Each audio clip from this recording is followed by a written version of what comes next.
eyes all dizzy. The scenery here looks different, too.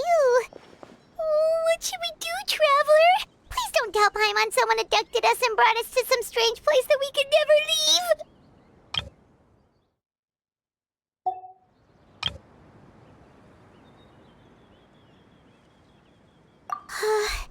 You're right. Better to think of this as the beginning of a new adventure. Thank goodness you're still here. If Paimon woke up alone, she probably would be trembling in a tree hollow.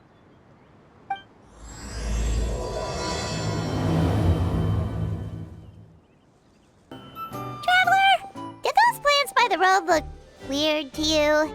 It almost looked like they were made of paper. And those two frogs over there? Yeah, they look like pieces of origami.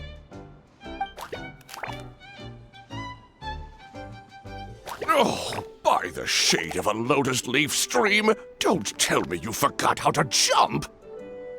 I didn't forget, Firecracker. I'm just not sure if what I remember is correct. Next thing you know, you'll have forgotten how to sing, much less notate a score. You still remember why we call you Stream, don't you? Yeah, because I've got a great singing voice. Although these days, the name seems more ironic than anything. Not just a great voice, one that evokes the gentleness of early morning dewdrops flowing into a spring. So cheer up and make the jump over. If you're still unsure, just use that roll of magic thread. I won't laugh, I promise.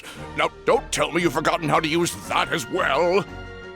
I haven't forgotten everything, Firecracker. Your name, for instance. It's kind of hard to forget that you're named after your fiery temper. Now do me a favor and pipe down for a second. I'll be right over.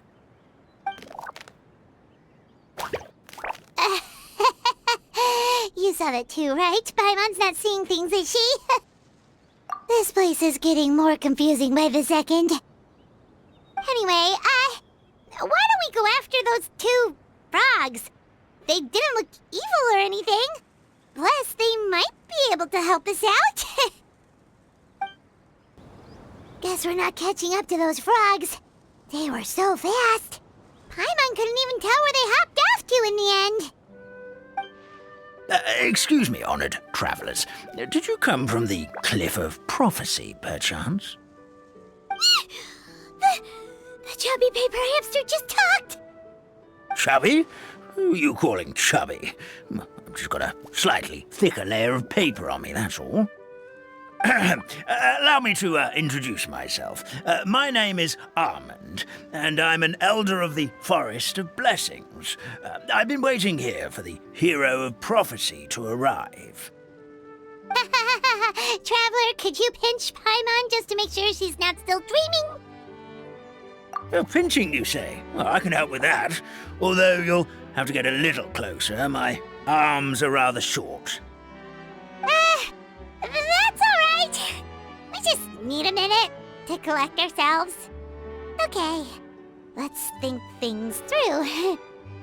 We know for sure this isn't the world we're familiar with. The talking paper animals and all the paper trees and plants make that pretty clear. The hero from another world, supported by their companions, shall restore peace to the world. That is what the prophecy says. Dearie me, I completely forgot to introduce you to this world, didn't I? And here I am, getting all excited by the arrival of the hero.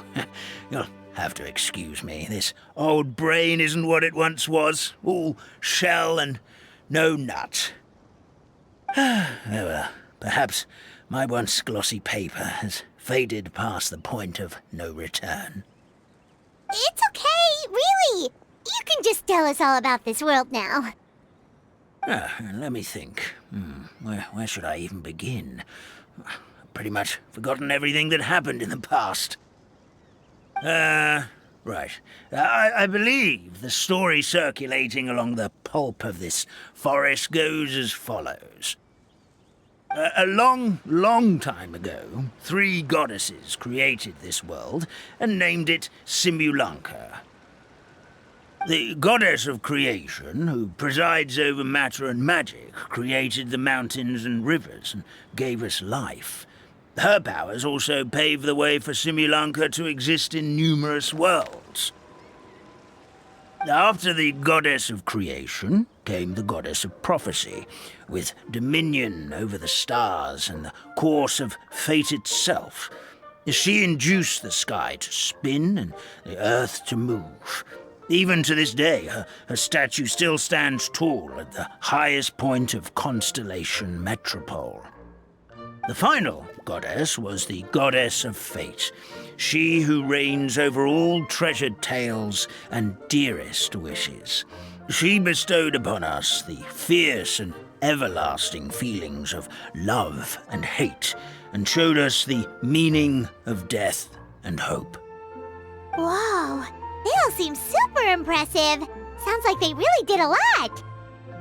Of course, all new residents of Simulanka come to the forest to thank the goddess of creation for founding this world, and travel to Constellation Metropole to witness the divinations of the goddess of prophecy's numerous oracles. After that, they make their way to the end of the world and tell the goddess of fate about their most cherished dreams. Well, at least that's how it used to be. How it used to be? Did something bad happen? Oh, yeah. That has to do with the hero you're waiting for, right? Yes, this old brain of mine may have forgotten many things, but I will never forget the day the evil dragon descended upon our forest. It came down from the skies in an ominous black mist and ravaged our homeland. Its gigantic footprints can still be seen in the kingdom of breezes and bells. We're incredibly fortunate that no one was hurt. Sounds terrifying. The terror doesn't stop there, I'm afraid. Ever since the attack, the Calligraphy Tavern in the forest has been closed. No one knows why, but it's a catastrophe of the highest order for us, forest dwellers. A catastrophe of the highest order? All because a tavern closed? If we were talking about Mondstadt here, Paimon might understand, but is it really all that serious? Good goddess of creation above. We'd take even the greatest flood over the closure of the tavern. Wet paper will dry out with time. Fallen trees can be restored. But the Calligraphy Tavern is the only source of the magic tonic that sustains all creatures in the forest. Magic what? Magic tonic. It was gifted to the forest by the goddess of creation herself. A special potion that helps us maintain our vitality. Well, our bodies will gradually crumple and become brittle until they eventually disintegrate entirely. Our colors will fade and we'll start to lose our memory until we can't even remember our own names. But wait, Grandpa Almond, does that mean you've already... Oh, I'm afraid so. The color has all but completely faded from my paper. To be honest, all I really remember is that I'm supposed to wait here for the hero of prophecy. But I've already forgotten who gave me that order to begin with. Then we've got to act fast! How can we help? Oh, brave Pixie. May the goddess of fate reward you and your friend for your kindness. Could it be you're the heroes I've been waiting for all along? Not sure how we know that. Plus, we can't even remember how we got here, so it's not looking too promising. Well, this is turning out to be quite the conundrum for old Almond Brain here.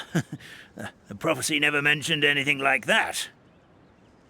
For now, why don't you come with me to the Hut of Blessings?